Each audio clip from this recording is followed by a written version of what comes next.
In the previous video, we learned about watching field values. In this video, we will take a look at another method to read field values, namely getValues. To use getValues, we destructure it from the form object. Unlike watch, getValues will not trigger re-renders or subscribe to input changes, making it better option for getting form values when a user clicks on a button or performs a specific action. Let's take a look at an example. Let's add a button called getValues to our form and define a on-click handler called handleGetValues.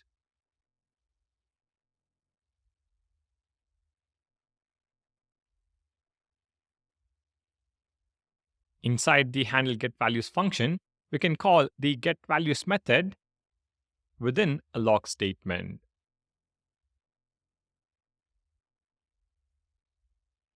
Make sure the included button is of type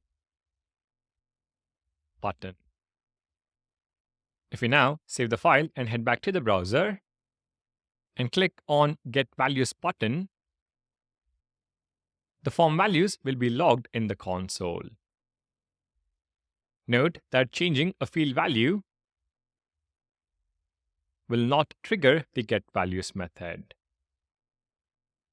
In addition to retrieving all field values, we can also retrieve specific field values by passing in the field name or an array of field names as argument to the getValues method. For example, passing in social as an argument will log the object with Twitter and Facebook as properties. If we pass in social.twitter, fill in codevolution web as Twitter profile, click on getValues, and we see the corresponding value. Passing in an array of username and channel, click on getValues, and we see Batman and codevolution. Both the field values are logged to the console. In summary, getValues is a useful method for retrieving form values when a specific action is performed, such as clicking a button. Of course, with the getValues method comes along its friend, the setValues method. Let's learn about that in the next video.